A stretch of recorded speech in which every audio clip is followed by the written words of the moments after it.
जय हिंद मित्रांनो, आपल्या यूट्यूब चॅनलवर मी सर्वांचं मनापासून स्वागत करत आहे। आजच्या या व्हिडिओच्या माध्यमातून आपण शिक्षक भरतीकरिता जागा ज्या आहेत वाढणार आहेत त्यासाठी सपोर्टिव्ह म्हणून एक नवीन पत्रक मार्गदर्शक सूचना निर्गमित करण्यात आलेल्या आहेत आणि त्या मार्गदर्शक सूचनांमुळे निश्चितपणाने येत्या पवित्र पोर्टल भरतीमध्ये जागांचा आकडा काही प्रमाणामध्ये का होत नाही, वाढल्याशिवाय राहणार नाही। काय आहे ते पत्र आणि काय आहे त्या मार्गदर्शक सूचना त्याविषयी आपण सविस्तर माहिती या व्हिडिओच्या माध्यमातून जाणून घेणार आहोत। परंतु तत्पूर्वी आपण जर चॅनलवर नवीन असाल तर आमचं चॅनल सबस्क्राइब करा, साइडचं जे बेल आयकॉन आहे त्याला देखील प्रेस करा, जेणेकरून शिक्षक भरतीच्या संदर्भामधल्या कोणत्याही माहितीची अपडेट आपल्याकडून मिस होणार नाही। आणि मित्रांनो, आपण जर का येत्या 21 जूनच्या परीक्षेची तयारी करत असाल टीईटीच्या, तर तुमच्यासाठी जे आहे राहिलेल्या दिवसांमध्ये फास्ट ट्रॅक बॅच या ठिकाणी गुरुजी नावाची आपल्यासाठी अवेलेबल आहे। कमीत कमी दिवसांमध्ये संपूर्ण सिलेबस या ठिकाणी कंप्लीट करून देण्यावरती भर असणार आहे। Daily live lecture, recorded lecture, PDF notes, test series, PYQ video सोल्युशनची बॅच आणि लाईव्ह आणि त्याच्यासोबतच रेकॉर्डेड लेक्चर असे कंप्लीट पॅकेज मिळणार आहे। 5 मे पासून जे आहे या बॅच मध्ये ऍक्च्युअल लेक्चरला सुरुवात झालेली आहे। आपल्याला जर का फास्ट ट्रॅक बॅच जॉईन करायची असेल तर मास्टर टीचर हे जे ॲप आहे प्ले स्टोर वरून डाउनलोड करा। याच्यासोबत तुम्हाला वाटलं की यार ठीक आहे मला पुस्तके हवी आहे, तर आपल्या या ठिकाणी मास्टर टीचर या प्लॅटफॉर्म वरती तुमच्याकरिता पुस्तके देखील सर्व विषयांची पुस्तके अवेलेबल आहेत। त्यामध्ये गणित, मानसशास्त्र, सामान्य विज्ञान, मराठी, सामाजिक शास्त्र किंवा परिसर अभ्यास किंवा हिंदी सर्वच्या सर्व आहे। तुम्ही जवळच्या बुक स्टॉल वरून याला परचेस करू शकता किंवा जे आहे आपलं जे मास्टर टीचर ॲप आहे त्या ॲप मधून देखील याला परचेस करू शकता। चल आता आपण जाऊया आपल्या मुख्य मुद्द्याकडे। मित्रांनो, आपल्या सर्वांना कल्पना असल्याप्रमाणे महाराष्ट्र दिनाच्या दिवशी पवित्र पोर्टलवर जाहिरात अपलोड व्हायला सुरुवात झालेली आहे आणि गुड न्यूज ही आहे की पवित्र पोर्टलवरती काही आस्थापनांनी आपल्या जाहिराती अपलोड करायला सुरुवात देखील केलेली आहे। त्यामध्ये बऱ्याचशा खाजगी आस्थापना मला या ठिकाणी जाहिराती अपलोड करताना दिसत आहे। अजूनही स्थानिक स्वराज्य संस्थेच्या जाहिराती यांची प्रोसेस सुरू आहे। आता या व्हिडिओच्या माध्यमातून आपण नेमकं कोणतं पत्र आहे त्याविषयी या ठिकाणी बोलणार आहोत। तर बघा, आपल्याला कल्पना असल्याप्रमाणे महाराष्ट्रामधले 13 जिल्हे असे आहेत की जे आदिवासी बहुल एरिया आहे, त्यामध्ये पेसा क्षेत्र येतं। आपल्याला पवित्र पोर्टल मार्फत होणाऱ्या शिक्षक भरतीमध्ये 2 वेगवेगळ्या प्रकारच्या जाहिराती या ठिकाणी पाहायला मिळतात। स्पेसिफिक जर का सांगायचं झालं तर एसटी प्रवर्गाच्या, एसटी पेसा आणि एसटी नॉन पेसा, तर या संदर्भामधल्या मार्गदर्शक सूचना ज्या आहेत त्या प्राप्त झालेल्या आहेत। खऱ्या अर्थानं काय आहे की एसटी पेसा प्रवर्गाचा जो काही इश्यू आहे सुप्रीम कोर्टामध्ये होता। काहीसा जे आहे कॉन्ट्रोवर्शियल हा इश्यू या ठिकाणी मध्यंतरीच्या कालावधीमध्ये निर्माण झाला होता, त्यामुळे जागांचा जो आहे संभ्रम निर्माण झाला होता। आता सुप्रीम कोर्टानं ज्यावेळेस जजमेंट दिलेला आहे, निर्देश दिलेले आहे, त्या निर्देशाच्या अंती आता जे आहे या जागा कशा प्रकारे भरण्यात यावा याचं जे आहे अगदी स्पेसिफिक पद्धतीने मार्गदर्शक सूचना निर्गमित करण्यात आलेल्या आहे। यामुळे पवित्र पोर्टलला बऱ्याच अंशी जे आहे जागा वाढताना देखील आपल्याला दिसणार आहे। पहिल्यांदा मी तुम्हाला ते थोडंसं पत्र दाखवतो की एक्झॅक्टली हे पत्र नेमकं काय आहे। हे बघा, तुमच्यासाठी ना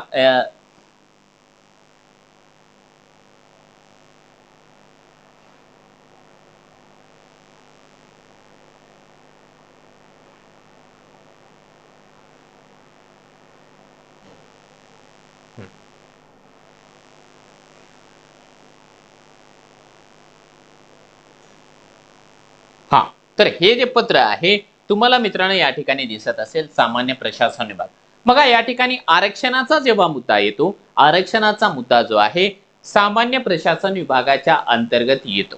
हे जे पत्र आहे 4 मे या तारखेला देण्यात आलेलं आहे। हे पत्र नसून एक मार्गदर्शक सूचना आहे असं आपण या ठिकाणी समजूया।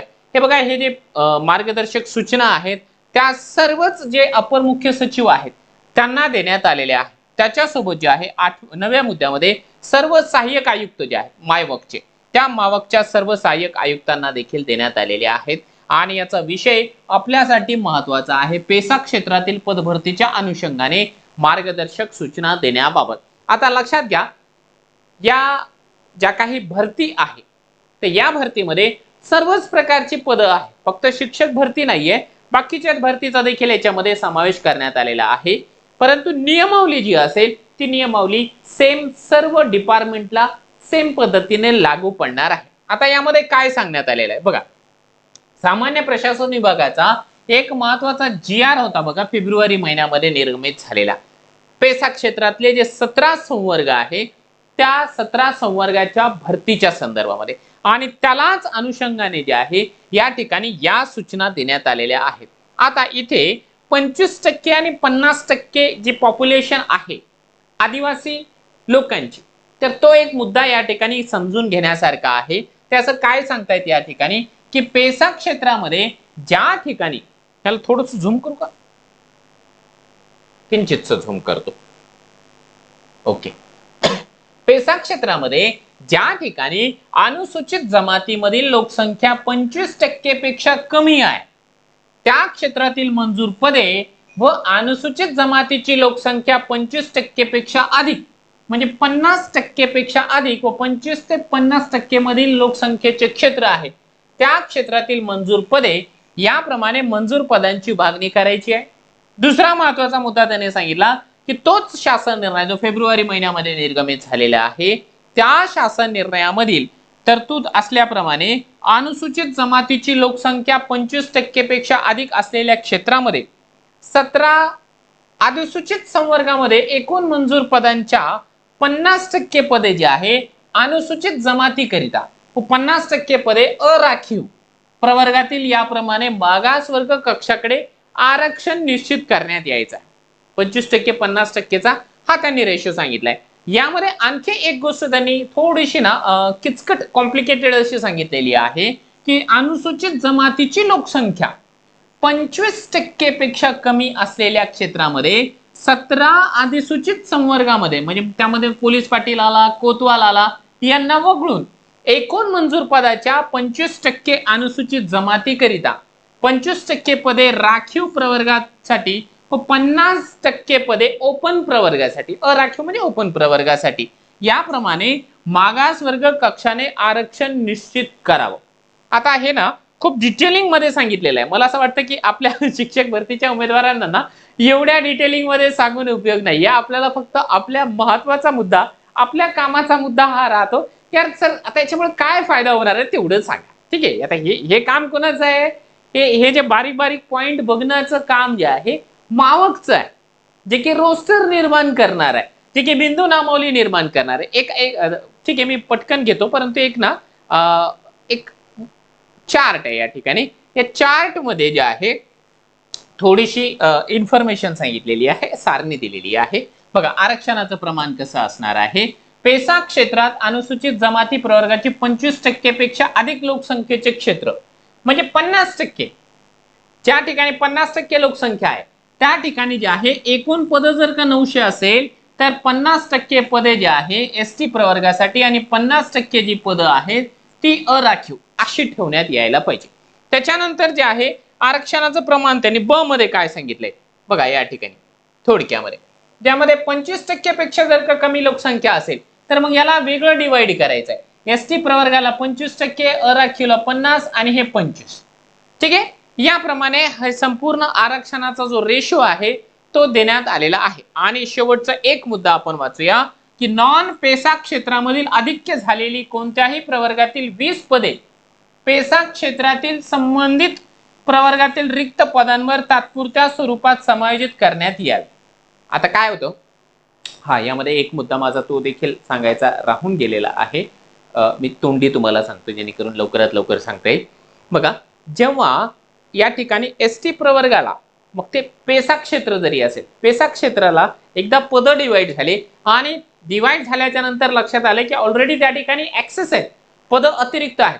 मग ते जे नव्याने निर्माण झालेले जे पद आहे किंवा ऍक्सेस झालेली जी पद आहेत ते इतर ST प्रवर्गाचे जे काही जागा आहेत त्याच्यावरती समायोजित करण्यात यावं. ते नसेल तर मग अराखीव मध्ये समायोजन करण्यात यावं. अशा प्रकारच्या देखील तरतुदी या ठिकाणी देण्यात आलेल्या आहेत. तात्पुरत्या स्वरूपामध्ये समायोजन असं देखील या ठिकाणी मुद्दा मेन्शन करण्यात आलेला आहे. आता या गोष्टीची आपल्याला बऱ्याच दिवसापासून प्रतीक्षा होती. या ठिकाणी एसटी प्रवर्गासाठी मार्गदर्शक सूचना यायला पाहिजे, जेणेकरून एसटी प्रवर्गाचा जो काही एसटी पेसाचा जो रोस्टर आहे तो नव्याने निर्माण करावा लागतो, कारण रोस्टर दोन वेगवेगळे राहतात. ही गोष्ट आपल्याला लक्षात घेण्यासारखी आहे या ठिकाणी. तर आता याच्यामुळे काय फायदा होईल, आपण या व्हिडिओचे टायटल देखील दिलेलं आहे, किंवा जागा वाढणार आहे. तर लक्षात घ्या, या निर्णयामुळे आता जे आहे जवळपास 3000 ते 3500 जागा ज्या आहेत वाढण्याची शक्यता आहे. आणि हा विदाउट इंटरव्ह्यूचा भाग आहे. ठीक आहे, विदाउट इंटरव्ह्यू मध्ये यामधल्या जास्तीत जास्त जागा आहेत, म्हणजे स्थानिक स्वराज्य संस्थेच्या जागा आहेत. त्यामुळे या मार्गदर्शक सूचनांचा आपल्याला खूप मोठ्या प्रमाणावरती फायदा होणार आहे. तुम्ही म्हणाल सर मग ते एसटी प्रवर्गालाच राहतील का? येस, एसटी पेसा क्षेत्रातल्या ज्या जागा असतात त्या केवळ आणि केवळ एसटी कॅटेगरीच्या उमेदवारांनाच आणि स्थानिक रहिवाशांनाच या ठिकाणी दिल्या जातात. तरी देखील ते उमेदवार जे आहे नोकरीच्या प्रतीक्षेमध्येच आहेत, ते आपले बांधवच आहेत, आपल्यासोबतच त्यांनी टेटची एक्झाम दिलेली आहे, म्हणजे जे आहे त्यांचा या ठिकाणी फायदा झाल्याशिवाय राहणार नाही. म्हणून जे आहे आता बऱ्याच अंशी आपल्याला सर्व बाजूने पवित्र पोर्टल शिक्षक भरतीकरिता पॉझिटिव्ह वातावरण निर्माण होताना दिसत आहे. अजूनही थोडंसं पेशन्स आपल्याला ठेवायचं आहे, परंतु डे टू डे जर का आपण अपडेट्स घेतल्या तर बऱ्यापैकी पॉझिटिव्ह घटना घडताना आपल्याला दिसत आहे. म्हणजे जेणेकरून अशा प्रकारच्या पॉझिटिव्ह घटना घडत असतील तर आपल्याला एक गोष्ट या ठिकाणी निश्चितपणाने वाटते की यार शिक्षक भरतीच्या हालचाली कुठेतरी सुरू आहे, म्हणजे मी शिक्षक होणार आहे. या गोष्टीची मला जी अपेक्षा आहे, जी आशा आहे, ती आज न उद्या निश्चितपणाने पूर्ण झाल्याशिवाय राहणार नाही. आपल्याला आणखी जर का काही शिक्षक भरतीच्या संदर्भामधले प्रश्न असेल, शंका असेल, व्हिडिओच्या खाली कमेंट बॉक्समध्ये कमेंट करा. मी माझ्या परीने त्याला उत्तर देण्यासाठी प्रयत्न करेल.